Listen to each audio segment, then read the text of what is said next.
What are the major issues that you see in the county, in your district, and what do you do to solve them?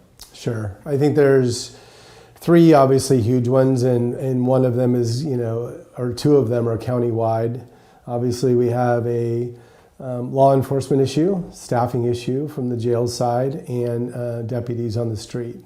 And I think that's really hit home in the rural areas, and that's actually been going on for years. And so it's really important that we have a recruitment initiative where we're really understanding what is it where can we recruit from? What areas should we be targeting outside of Shasta County? Because I think there's other opportunities where we're recruiting through media sources outside of Shasta County within California, whether that's in the Bay Area or LA or in the rural areas south of us. I think we need to target all of those. But working with the sheriff to do those things is extremely important to make sure that we're getting the message out that we're looking for recruits to come to Shasta County and be Shasta County deputy sheriffs.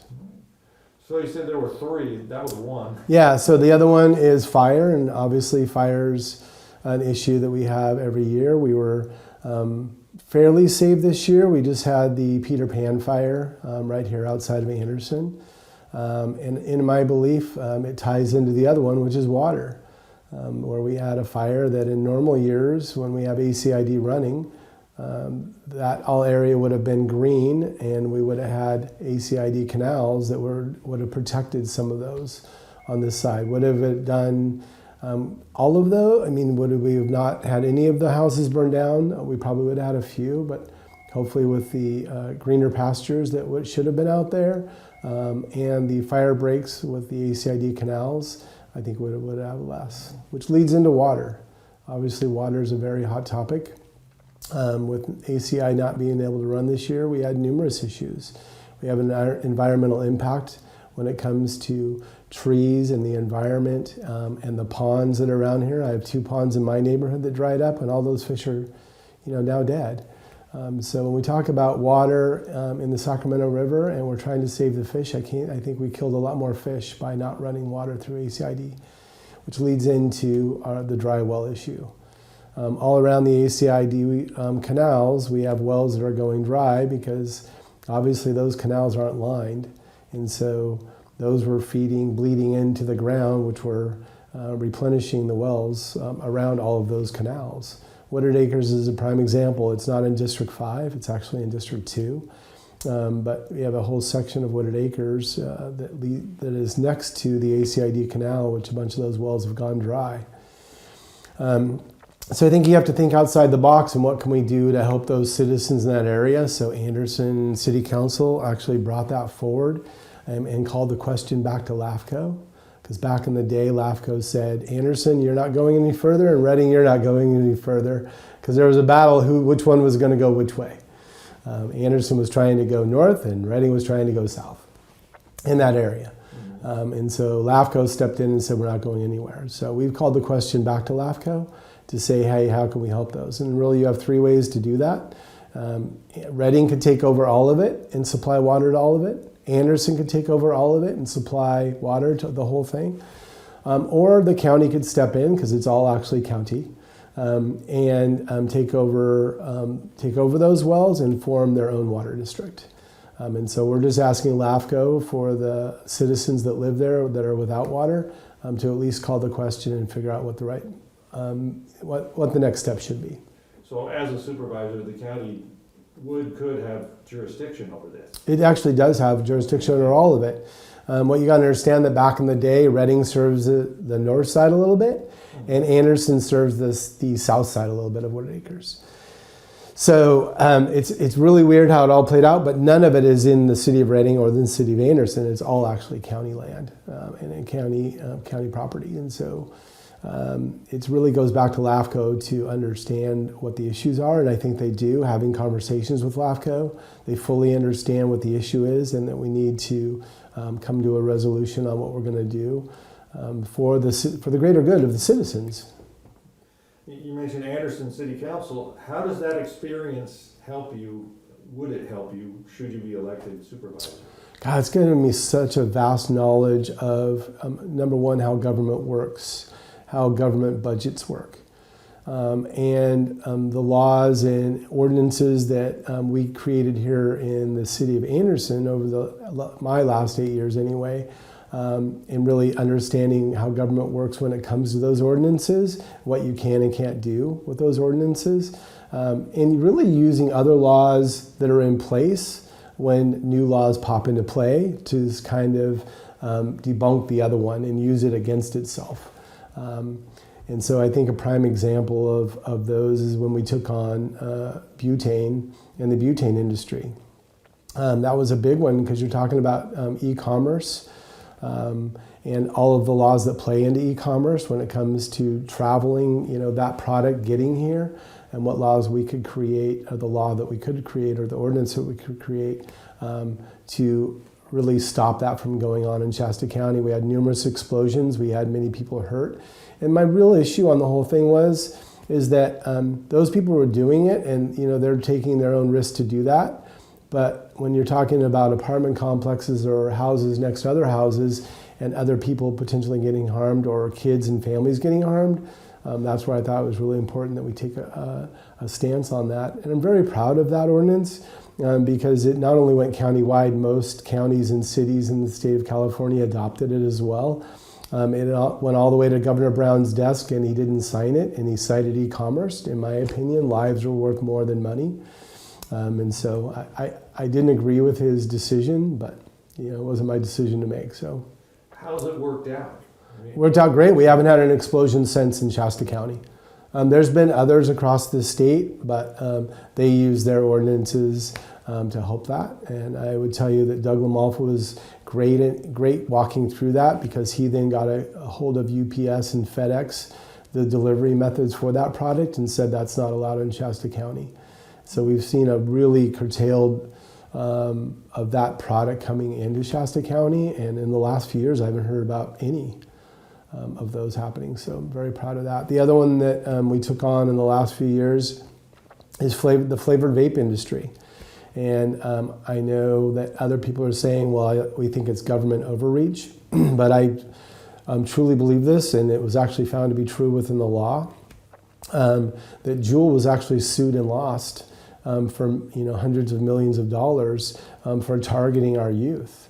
And what really happened was my daughter came home one day from high school back then and said, all my friends are vaping.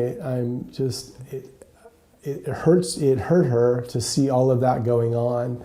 And that's when I decided, let's take it on. Let's meet with the flavored vape companies and figure out what they're doing and figure out how to create an ordinance that will stop this.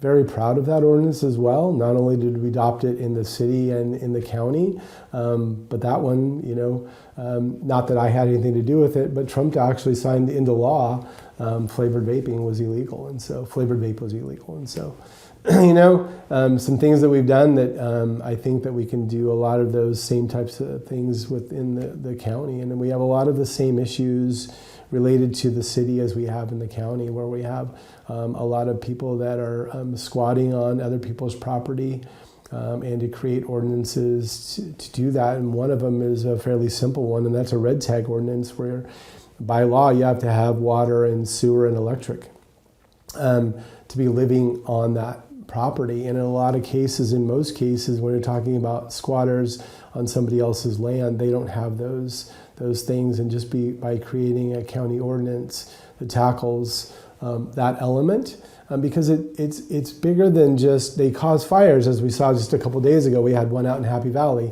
where they were squatters and they started a warming fire that got out of hand.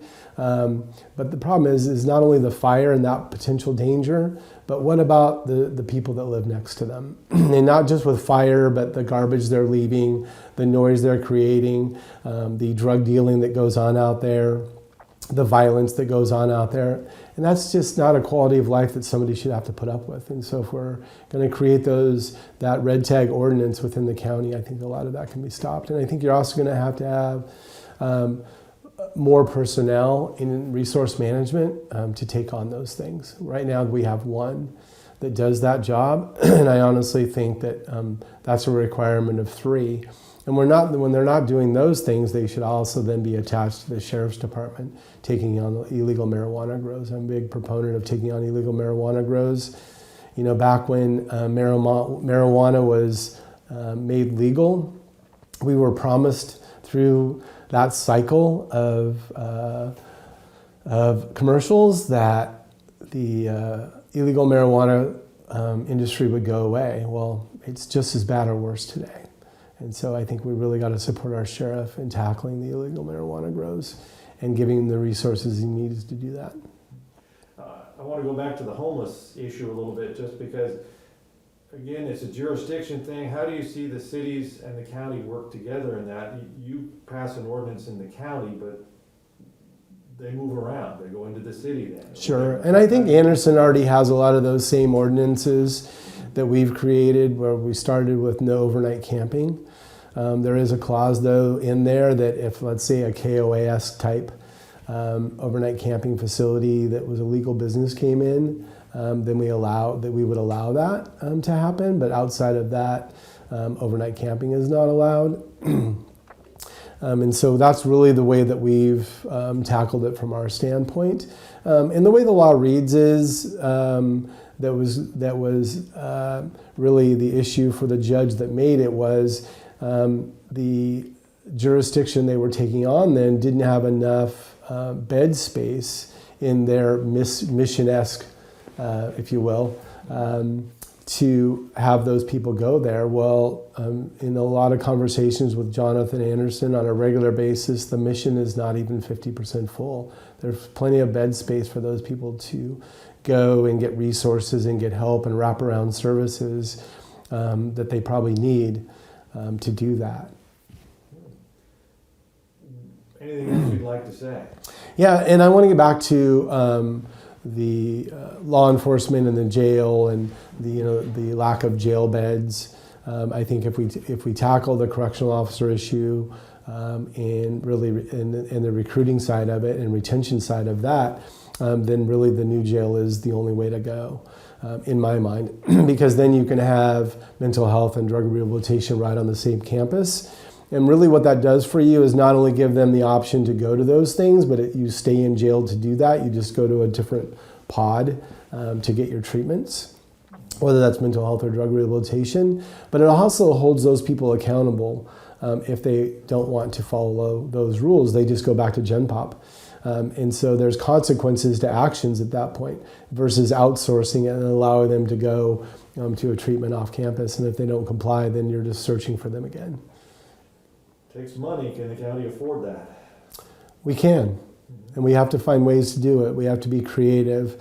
And I think a lot of that, when you talk about health and human services and having mental health and drug rehabilitation, that's where health and human services come in, and they really, that's paid for through health and human services funding and grants. And then they're also running those pods. Not that you don't have correctional officers in there as well, but then you have their staff or who they outsource it to running those treatment programs, whether that's mental health or drug rehabilitation. Your campaign statement, do you have one? Yeah, stability and solutions. I've struggled over the last few years of the stability of, and I do believe it's gotten better this past year to some degree. With the supervisors and the way they treat each other and talk to each other. But I think of it as like a parent. When we're yelling and screaming as parents, our kids take that on. And so I think the same thing here. When the public sees us as supervisors up there belittling each other, I think they take that on too. And I think that's what we've seen over the last few years of that exactly thing, same thing go on. And I think that, in my time in Anderson, we just don't do that. And the thing I love about and have loved about being a city council person here in Anderson is that we have a lot of communication up there about projects that we're taking on or ordinances that we're taking on. And it seems, to me anyway, from where I sit, is that everybody has a piece of it then. They're talking about what they believe should go into it, and the other one's talking about what they believe should go into it. And so when you do that, everybody gets the buy-in, and everybody has a part of it, and everybody feels like they help create it. And I think that's super important. I think that's one thing that I hope we get to as supervisors as well. What differentiates you between you and your opponent? Well, first and foremost, my experience for the last 8 years and understanding what laws are out there, what can and can't be done. I understand those things. From that standpoint, I'm not the guy that's going to do something that's illegal. We're going to work within the bounds of the law, and if we have to use other laws to back those ordinances up, but I won't be one that will break the law.